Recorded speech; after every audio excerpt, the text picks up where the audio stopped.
Hello good morning student. स्वास्थ्य शिक्षण संकुल के ऑनलाइन वीडियो में मैं आपका एक बार फिर से स्वागत करती हूँ। आज हम पढ़ेंगे नीति सुधा। कबीर जी की दोहे हैं, इसमें हम पढ़ेंगे नीति सुधा। ये मैं फिर आपको पढ़ा रही हूँ, ये रिवीजन है नीति सुधा का। इसके पहले मैंने इन दोहों का आपको अर्थ समझा दिया था पहले पार्ट का जो वीडियो था उसमें। अब मैं ये दूसरे पार्ट का वीडियो बना रही हूँ, इसमें मैं आपको आगे के दोहे के बारे में समझाऊंगी। तो देखिए आगे का दोहा क्या है। बड़ा हुआ तो क्या हुआ, जैसे पेड़ खजूर, पंथी को छाया नहीं, फल लागे अति दूर। पंथी मतलब होता है बच्चों राहगीर, यानी रास्ते पे जो चलता है उसको कहते हैं। ठीक है, बाकी ऐसा कोई वर्ड नहीं है जो आपको समझ में ना आए। बड़ा, अब इसका अर्थ मैं आपको समझा रही हूँ। देखिए क्या लिखा है कि बड़ा हुआ तो क्या हुआ, जैसे पेड़ खजूर। कहने का मतलब है कि अगर कोई बड़ा है, चाहे वो पैसे से है, चाहे रुपये से है, चाहे किसी चीज से, तो कबीर जी कहते हैं कि बड़ा होने से क्या मतलब है अगर वो किसी के काम में ना आए। हम्म, अगर बड़ा ही रुतबा है, बहुत बड़ा इंसान है, अगर वो किसी का मदद नहीं करता है या किसी के काम में नहीं आता है, तो उसके बड़े होने का कोई मतलब नहीं है। बड़ा तो क्या होता है, पेड़ का खजूर भी बड़ा होता है। देखा है ना आपने पेड़ के, खजूर के पेड़ को कितना बड़ा होता है। ठीक है, तो कबीर ने पेड़ के खजूर से बड़े होने की तुलना की है। क्यों की है? क्योंकि पंथी को छाया नहीं, फल लागे अति दूर।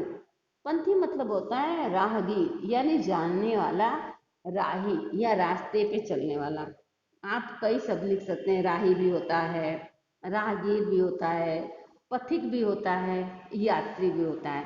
इतने सारे वर्ड जो है पंथी के होते हैं, तो आप कुछ भी लिख सकते हैं इसमें से। ठीक है, तो उनका कहने का मतलब है कि पंथी को छाया नहीं, यानी जो रास्ते पे चल रहा राहगीर है, अगर उसको बहुत धूप लगती है, वो ये सोचे कि मैं खजूर के पेड़ के नीचे जाके 2 पल छांव में बैठूं या फुर्सत में मतलब आराम कर लूं, तो ऐसा पॉसिबल नहीं है, ऐसा संभव नहीं है। क्यों?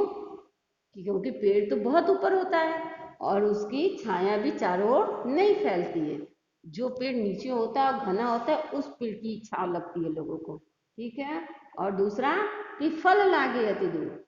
फल जो है उसका काफी दूरी पे होता है, ऐसा नहीं कि कोई कूद के या डंडे से मार के उसको तोड़ ले, नहीं। क्यों क्यों पॉसिबल नहीं है? क्योंकि वो काफी ऊंचा होता है, फल भी उसका ऊंचाई पर ही रहता है। तो फिर से मैं आपको एक बार ये समझा रही हूँ। देखिए, बड़ा हुआ तो क्या हुआ, जैसे पेड़ खजूर, पंछी को छाया नहीं, फल लागे अति दूर। तो कवि जी कहते हैं कि बड़ा होने से कोई मतलब नहीं होता है। बड़ा होकर ही क्या करेगा अगर कोई किसी के काम में नहीं आता है। बड़ा तो खजूर का पेड़ भी होता है, लेकिन वो राहगीर को छाया नहीं दे सकता है, और ना ही उसकी भूख मिटाने के लिए उसको वो फल देता है। तो ऐसे पेड़ का क्या मतलब है, यानी उनके कहने का मतलब ऐसे बड़े होने का क्या मतलब है कि कोई किसी के काम में ना आए। ठीक है बच्चों, तो हम आगे देखते हैं। दूसरा है ऐसी बाणी। बाणी मतलब होता है बच्चों बोली, मतलब आवाज, जो हम लोग वाणी बोलते हैं ना, वाणी, उसी को ये उस अपने भाषा में लिखे हैं कि बानी बोली। मन का आपा। आपा मतलब होता है बच्चों घमंड। ठीक है, खोए। ठीक, औरन को शीतल करे। औरन को मतलब दूसरे लोगों को। ठीक है, आपक शीतल हो, यानी खुद भी। ठीक है, तो अब मैं आपको इसका अर्थ समझा रही हूँ। अब ध्यान से सुनिएगा, कबीर जी क्या कहते हैं कि ऐसी बानी बोलिए।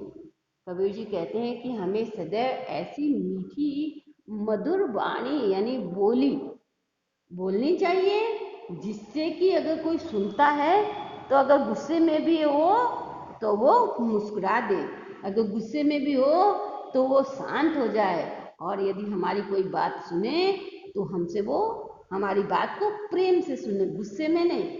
उसके मन का अहंकार जो है, घमंड, वो हमारी बात को सुन के गायब हो जाए। हमें ऐसी वाणी बोलनी चाहिए। दूसरा है औरों को शीतल करे। और ऐसी वाणी क्या होती है? जो मीठी वाणी होती है वो दूसरे को तो ठंडक पहुंचाती है। ठंडक मतलब दूसरे को अच्छा तो लगता ही है, हमें खुद को भी वो बात अच्छी लगती है। हमारे मन में ऐसा लगता है कि देखो हमारी बात सुन के दूसरे को भी अच्छा लगा। ठीक है, फिर एक बार मैं आपको ये बात समझा रही हूँ, ध्यान से दीजिएगा कि ऐसी वाणी बोलिए मन का आपा कोय, और उनको शीतल करे आपो शीतल होय। कबीर जी कहते हैं कि हमें सदैव मीठी और अच्छी भाषा वाणी का प्रयोग करना चाहिए, जिससे कि दूसरे को अच्छा लगे, उनके मन का अहंकार या घमंड जो है वो दूर हो जाए। ठीक, और उनको शीतल करे और आप शीतल हो। और अगर हम अच्छी वाणी बोलेंगे तो हमें भी अच्छा लगेगा और दूसरों को भी अच्छा लगेगा। ठीक है, इस तरह से आपका मैंने ये 3 और 4 नंबर का दोहा अर्थ समझा दिया। अब हम अगले वीडियो में मिलेंगे, तब तक के लिए जय गायत्री।